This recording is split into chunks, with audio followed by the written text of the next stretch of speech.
welcome to Otterbein University. We're thrilled you are all able to join us here today on this beautiful day, and we're thrilled with everyone who is watching on our live stream right now from coast to coast for this exciting announcement. I've got to say, I am personally very excited about today. We've been working on this for a long time, and finally we get to share this exciting plan with the world and get our collaborators on and off campus all working together on this. And so it's exciting, I know, for Otterbein. I know it's exciting for Antioch University.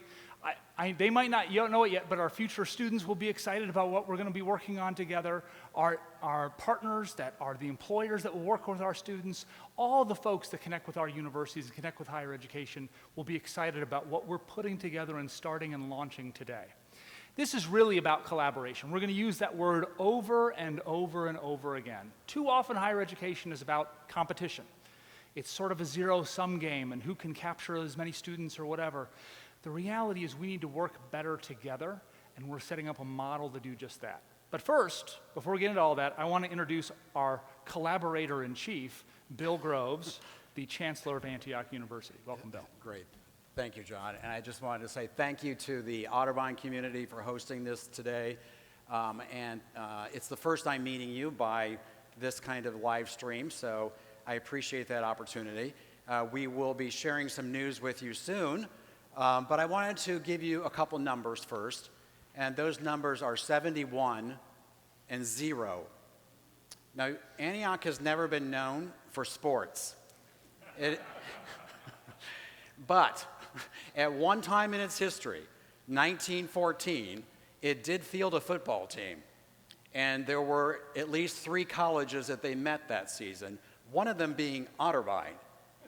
The score was 71-0. We took a thrashing. So I thought you should know that part of history, that we have met before on the field. We have been waiting for a grudge match for 118 years. I don't think it's going to happen, and so we've decided if we can't beat them, join them.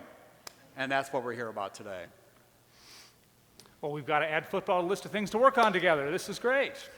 Well, we are thrilled to be announcing today something that we think is new and innovative in American higher education right when we need it. As I said before, too often higher education is competitive. It's a zero-sum game, and we're fighting especially over the 18 to 22-year-olds, and there's just not enough to go around, and we're all spending our financial aid on merit aid, going to high test scores and high GPAs, and just sort of fighting over this student population. And places like Otterbein have always done more to reach out with need-based aid to underserved populations and live out our mission. But still, if you think about who's going underserved in our higher education system, it's so much more than 18 to 22-year-olds. There are lots of people in our communities that can be served by what we do, but often don't know that our institutions are for them too. And there's an embarrassment of riches of the number of students out there that deserve to be served if we can just stop thinking competitively and start thinking collaboratively. And it's never mattered more than now. A college degree or post-secondary education has never mattered more than it matters now. All the new jobs require post-secondary education. This is where the opportunity will lie in the future. And gone are the days where you can end school at 22 and say, well, that was fun. Don't have to go to school anymore. I can't imagine a career that's not going to be vastly different in 10 years, much less the 40-year career arc that most people have. Students are going to be coming back as adult learners. And so what we're announcing today with Antioch University is the formation of an independent university system that we are the co-founders of, but we fully expect will expand with additional partners as we go. The fundamental idea is this: each institution gets to play to its strengths. At Otterbein, we are great, and I mean great, at 18 to 22-year-old traditional residential education. We're fantastic. It's a transformative experience. And when you think about Otterbein, you will think about, and I'm glad you think about, students playing Frisbee on the quad and going to the small classroom with faculty members that know their name and then going to play Division III sports and going to the fraternity and sorority meetings. We love that stuff, and we're never giving that up. And that needs to stay distinct. And so members of this system we are building will keep separate and distinct residential, traditional age undergraduate programs like what Otterbein offers. But that opportunity I was talking about before is the opportunity of the future in higher education, where the need exists, and that is in adult learners. And so graduate programs, adult degree completion programs, professional certificate programs are the opportunity area for collaboration where we can leverage the resources of multiple institutions to better serve that population for all of our good. I'm going to let Bill tell you how it's going to work. Thanks, John. So I think that we should all keep in mind that, again, this is about collaboration. It's also about building on our strengths. While we are announcing today a collaboration and affiliation between two institutions, Otterbein University and Antioch University, our vision is much larger. Our vision is that this will be a national system of schools who will all bring to the table their own strengths and their own opportunities to leverage those strengths for the benefit of the system. The system's strength from Antioch will be its graduate programs, but its adult learning opportunities as well. We have already spent several months talking about that. We have engaged in that process with, of course, our vice chancellors and vice presidents of academic affairs, deans and chairs of departments, and some faculty in those conversations. And we know that we can identify numerous ways to leverage the strengths that both parties have to bring benefit to our students, to the students that we would like to attract to the system on a national scale. We have campuses from coast to coast. Otterbein has a huge, beautiful campus here in Ohio and an opportunity to expand beyond Ohio. So what are those opportunities? Taking some of your graduate programs, integrating them with some of our thoughts and building on those programs, taking them to some of our locations, building new modalities for those programs. We have a strength in online, but we have also a strength in what I'll call hybrid learning, which is low residency learning and hybrid learning. So building on those modalities, building on our geography, taking your programs, adding to them concentrations that we have skill sets in, building new programs, and most importantly, I think, is the opportunities to attract learners to our system who are not really served today. And that's through workforce training, workplace educational programs. That's something that Antioch has begun to do over the years, and we want to expand on that opportunity, bringing education to the student. And I'm going to let John talk a little bit more about that. I think that I'll come back to it in a few minutes, but John? Thank you. So there's a couple of common threads. To be a part of a system, you have to have a line in a few areas. We want to make sure we talk about those because we do imagine this expanding to other institutions as well. One thing that will bind us together is a focus on workforce development, that students come to our institutions with goals and dreams in mind. And it's important we be accessible and affordable to help those students get where they want to go. The other thing that higher education has not always been great at is connecting those employers to our student programs. We have sometimes in our histories put on a great academic program and crossed our fingers and really hoped it's what employers want, but we never really asked. And you're actually, right now, we're coming to you live from the point at Otterbein University, which is our answer for that, which is the employers that lease space in this building work hand in hand with our students and our faculty so that we are bridging that gap between the workforce developer, that's higher education, and the employers that will someday employ those graduates. It's happening here every day, but it is limited to our campus. That is something that we need to solve for the entire higher educational system. And so as we think about the powerful ways we can be working together, we can think about opportunities for traditional undergraduates at a place like Otterbein to be leveraging the resources of a larger university system, which will have more corporate connections, which will have more internship sites and job placement opportunities, more study abroad opportunities than one school could ever provide. There's also going to be great opportunities for traditional undergraduates to enter accelerated degree programs. So you can be admitted to Otterbein and Antioch simultaneously into a 5-year program that gets you both a bachelor's from Otterbein and a master's from Antioch in certain fields. And what a powerful difference that will make, shortening time to degrees, getting folks into the workforce faster, and saving them tuition dollars as they go. It's also the case that we'll be advancing in adult degree completion. Ohio is not unique. There are lots of places in the country, including where we are right now, where there are more people with some college and no degree than there are folks with a bachelor's degree or higher. And so if we can tie in and help those people finish the degrees they started, they'll be more prepared for the workforce they need. And when we talk about, especially in Central Ohio, what are we going to do with all the workforce that needs to come here to feed Intel and all the other needs around here? Maybe they're already here.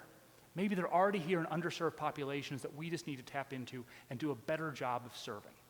It's also the case we'll be doing graduate programs together under Antioch's leadership, where we'll be able to tie professionally related fields in areas of demand right into what employers are looking for. And last but not least, as Bill mentioned, we imagine search and certificate programs.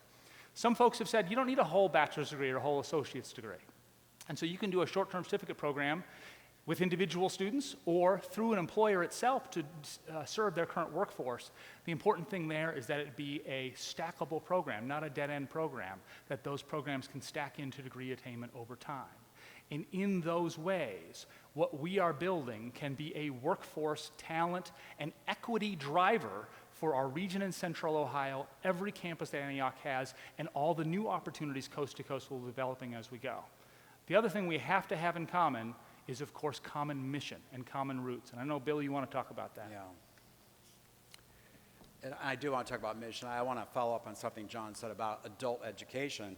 I think folks probably know about Antioch and its history, but I want to remind folks that Antioch was kind of on the cutting edge of adult learners 50 years ago. It was in 1964 that Antioch, which was at that point only Antioch College, started to imagine its mission being expanded beyond the four walls of Yellow Springs, Ohio. We started our first adult program in 1964 in New Hampshire with School of Education. After that, there were 35 different locations for Antioch programs from that point to about the mid-1970s. They were all over the country, and some of them in foreign lands. But we had a law school in D.C., there was a large school of education in Philadelphia, San Francisco, San Antonio, Anchorage, Honolulu, about every corner of the United States. Some of those exist today, and those are our current campuses. The point is this: we found a niche, and people laughed at us and said, you're crazy for doing it. But what has happened is we've evolved into what has become Antioch University, focused on those learners who got left behind at the 18 to 22-year-old mark and are still learners today. We believe in lifelong learning, and I think there's plenty of opportunity both in the workforce training and education, but also in graduate education and degree completion. So let me talk for a minute about mission. I said, and John has said, that this is about building a collaboration, a new model of higher education that brings that kind of collaborative energy and not competitive energy. It's more than that, and I think that John spoke about the fact that there is a inflection point here in higher education, a real sense that there needs to be consolidation within the higher education market. There's also an inflection point in this nation. And I don't think anyone can be watching the January 6th Commission hearings and not realize that we are at a very big point in our history of reevaluating what it means to be a democracy. This has been a focus of both institutions, certainly social justice, democracy, and working for the public good is a responsibility of higher education. And we intend to address the issues of democracy and social justice as part of this system. It is a mission-driven system, and we expect that the other partners who may join us in this affiliation and in this system to all be part of that need that the country needs to recommit ourselves as democracies, colleges, and universities. So I will remark that both Horace Mann, who was the first president of Antioch University and the founder of public education in America, understood how critical education was to democracy. It was also something that was well understood by William Griffith, the first president of Otterbein University. We need to recommit ourselves to that. I'm sure most of you know that Coretta Scott King is one of our graduates, and I'm prone to quote her husband, Martin Luther King, from time to time. But it was he who said that, and I need to make sure I get this right. Nothing in the world is more dangerous than sincere ignorance and passionate stupidity. and we need to address the issue of education. Ignorance is the folly of tyrants, and education is the antidote. So we need to make sure that we are focused on that. It is all about equal access. It's about providing a diverse education space. We both have a history of being one of the first institutions in America to admit blacks and whites in the same classrooms before the Civil War. In the case of Otterbein, it was 1847. In the case of Antioch, it was 1852, both before the Civil War and before the end of slavery. We have been committed to that mission ever since, and I know Otterbein has as well. But we know that we need to educate critical thinkers and engaged citizens, that we need to not only train for careers and gainful employment. That is not the end of our responsibility for the public good. And to meet the challenges of today, we will focus on doing exactly that in all of the programs that we offer. So I just thank you for your time on that. I hope you're seeing the power of what we're putting together and its great potential. And one of the things that's on my mind today is we can look at the two initial founding members of the system we're building and understand the great power in our alignment of mission, in how our programs fit together almost like puzzle pieces, that Antioch has a lot of things that we would love to offer here, and we have a lot of things that Antioch would love to offer on their sites, and together we can really serve a lot more students and lift a lot more people up that are deserving. And so you can see the power. But one thing I'm sure of is today's the beginning, not the end, right? And none of us in here, as long and hard as we worked on putting this vision together, can understand what this will look like in 5 years or 10 years or 20 years or 50 years when they will pull this, I say tape, but whatever the digital version of tape is, out of the archive to say this is where it started. This, what we hope, is a national movement in American higher education, away from elitism and prestige and towards access, affordability, and mission orientation through collaboration, not competition. And I expect that will resonate from coast to coast with a lot of our peer institutions. And I want to say to the faculty and staff in the room here and the faculty, staff, students watching online, we're going to do this together. This is the beginning of the public part of the conversation, where we can really build something special together and make transformational educational opportunities available to people that maybe didn't have access before, because that's what Otterbein has been about for 175 years and Antioch University has done in spades through their whole history. So in closing, I want to make sure that we know this is the beginning, not the end. Bill? Thanks. Just a couple closing comments. I think that Horace Mann had said at his 1859 graduation speech, which was the last one he gave, by the way. He died a month later, which I'll come back to in a minute. But he challenged the students at that graduation to be ashamed to die until you have won some victory for humanity. That has been the creed of Antioch since then. It is our mission, it is our goal to take up that challenge that Horace Mann laid out for us in light of all the changes in society since then, to not sit on the sideline, to not be bench warmers, and to be actively engaged in that process of educating for democracy and social justice. We spent many years taking our mission to others. We took it across the country, and I think that is a new era and a new time for Antioch and Otterbein to imagine how we do that in the 21st century. And I'm excited to imagine the 1,000 programs that will bloom from this effort. And I want to thank everyone for being here today for this announcement, and looking forward to working with all of you as we move forward. Thank you. Well done. Thank you.